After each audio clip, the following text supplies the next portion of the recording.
Why 2023 recession will be unlike any other. When economic activity slows down significantly and affects all economic sectors, it is said to be in a recession. However, inflation isn't necessarily the cause of it. Many economists and financial experts are certain that a recession will occur in 2023. But some, like Jamie Dimon, CEO of JP Morgan, are pushing predictions for a recession toward the end of 2023 because they believe they have overestimated the severity of and potential for a slowdown in the economy. Yet, other experts predict a recession like the one that occurred in the 1960s very soon. The Federal Reserve, on the other hand, continues to believe that the economy is too robust and would rather see a slowdown or a decrease in the employment rate.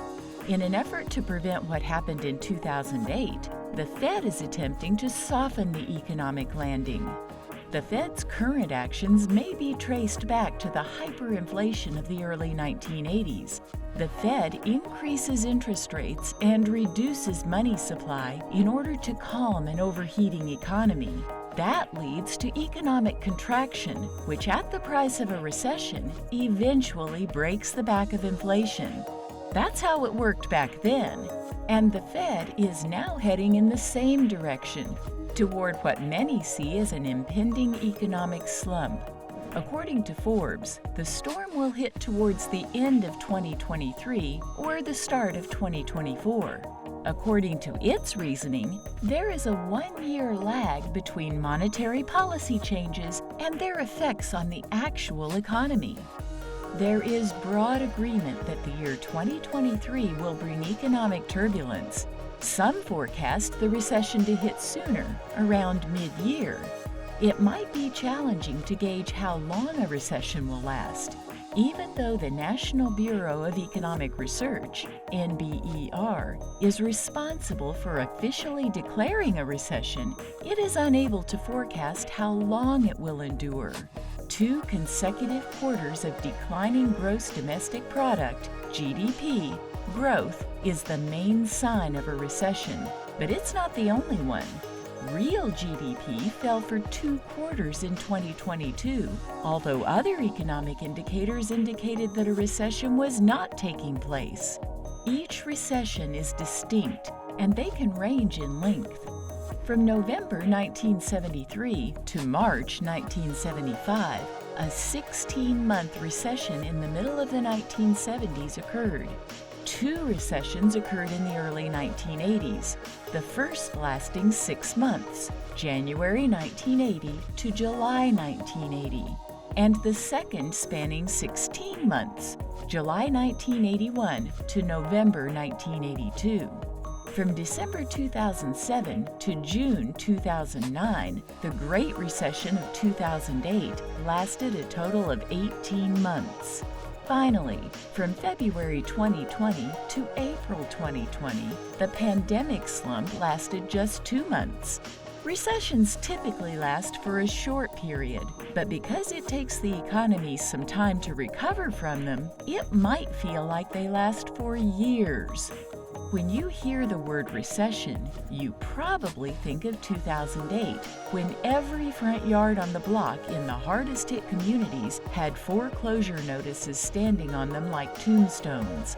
However, a downturn in 2023 would probably unfold very differently, necessitating new planning and preparations.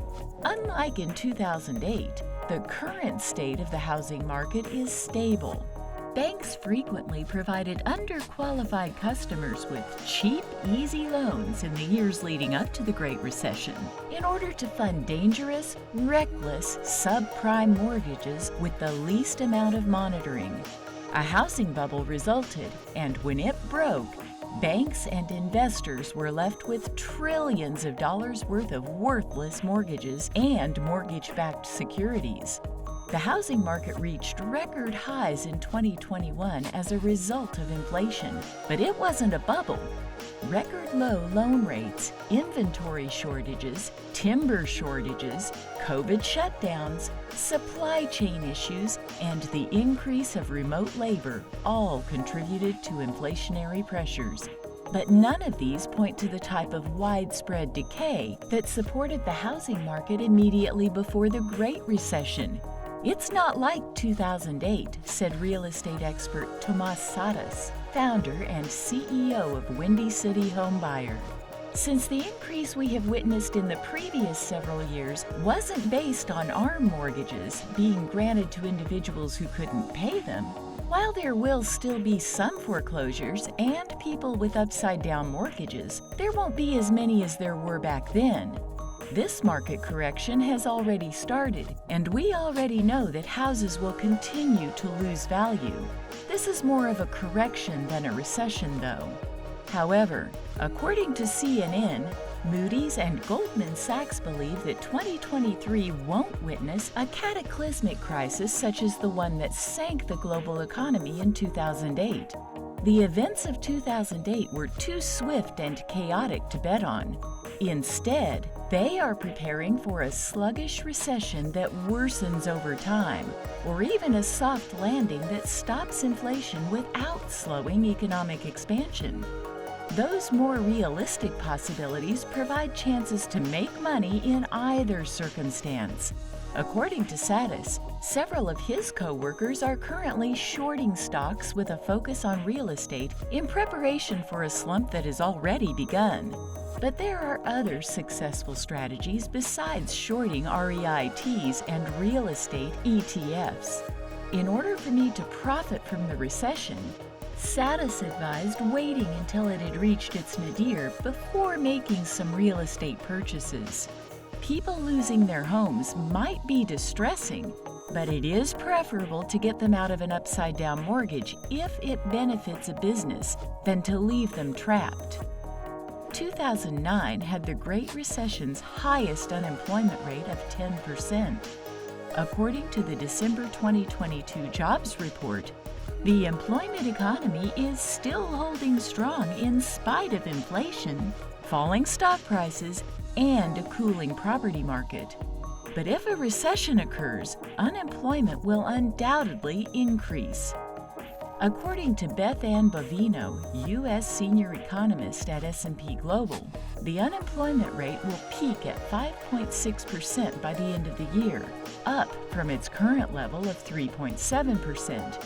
And there will be 2 quarters of negative GDP in the first half of 2023. However, Bovino asserted that additional savings that people amassed over the epidemic should act as a buffer for the economy. Many Americans filled up their savings during the early stages of the epidemic after diverting their spending away from in-person gatherings, and policymakers approved a number of stimulus bills to boost the economy. Some economists believe that these additional savings, together with the fact that people don't have high debt loads, should help prevent a more severe slump. Although it is pure guesswork as to whether it will reach double digits once more, there are actions you can take right away to protect yourself from the possibility of losing your job later in the year.